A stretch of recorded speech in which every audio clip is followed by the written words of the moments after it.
Hello viewers, welcome to Jerish world. இன்னைக்கு நம்ம பார்க்க போற ரெசிபி பானி பூரி. இதுக்கு என்னென்ன தேவையான ஐட்டம்ஸ் எல்லாமே நம்ம ரெடி பண்ண போறோம். இந்த ரசப்பூரி கண்டிப்பா நீங்க வெளிய சாப்பிடுற அதே டேஸ்ட் தான் இருக்கும். கண்டிப்பா நீங்க இத வீட்லயும் ட்ரை பண்ணி பார்க்கலாம். இப்போ வாங்க வீடியோக்குள்ள போலாம்.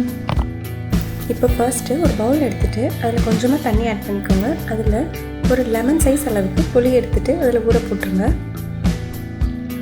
இது ஒரு 1/4 மணி நேரம் அளவுக்கு இது ஊறட்டும். இதோட சேர்த்து கொஞ்சமாக 1 ஸ்பூன் அளவுக்கு சால்ட் ஆட் பண்ணிக்கோங்க.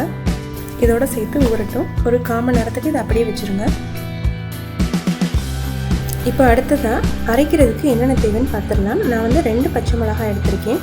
இதோட சேர்த்து ஒரு கைப்பிடி அளவுக்கு கொத்தமல்லி எடுத்திருக்கேன். அதோடு சேர்த்து ஒரு கைப்பிடி அளவுக்கு புதினா எடுத்திருக்கேன். இது ரெண்டுமே சம அளவு எடுத்துக்கோங்க. அதோடு சேர்த்து இஞ்சி எடுத்துக்கோங்க.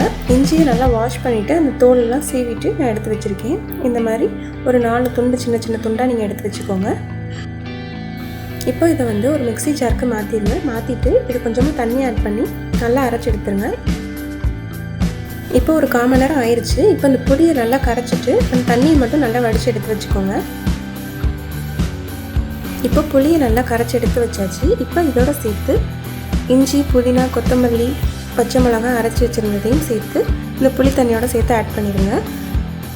இப்போ நம்ம மிக்சியில் அரைச்சி எடுத்தோம்ல, அதோடு சேர்த்து தண்ணி ஆட் பண்ணி இந்த புளி தண்ணியோடு சேர்த்து ஆட் பண்ணிடுங்க. ஆட் பண்ணிவிட்டு இந்த புளி தண்ணியை நல்லா தண்ணியாக இருக்கிற மாதிரி நல்லா கரைச்சி எடுத்துக்கோங்க.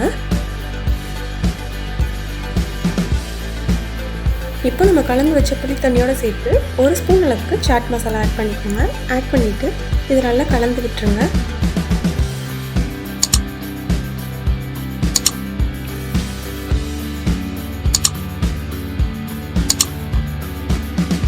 இப்போ நெக்ஸ்ட்டு 2 உருளைக்கிழங்கு எடுத்து அதை நல்லா வேக வச்சு வச்சுருக்கேன். ஒரு 4 விசில் வச்சாலே கரெக்டாக இருக்கும். அதை ஸ்கின்னை பீல் பண்ணிவிட்டு அதை இந்த மாதிரி நல்லா மசிச்சு விடுங்க. நல்லா கையில் மசிக்கிறப்பயே திட்டத்திட்டாக இல்லாமல் நல்லா மசியணும். அந்தளவுக்கு வேக வச்சுருங்க. உருளைக்கிழங்கு நல்லா மசிச்சதுக்கப்புறமா இதில் ஒரு 1/4 ஸ்பூன் அளவுக்கு மிளகாய் தூள் ஆட் பண்ணிக்கோங்க. இதோடவே சேர்த்து ஒரு 1/4 ஸ்பூன் அளவுக்கு உப்பு ஆட் பண்ணிக்கோங்க. ஆட் பண்ணிவிட்டு இதை நல்லா பிசைஞ்சு விடுங்க. அந்த உப்பும் அந்த மிளகாய் பொடியும் நல்லா எல்லா பக்கமும் ஸ்ப்ரெட் ஆகிற அளவுக்கு நல்லா பரட்டி விடுங்க.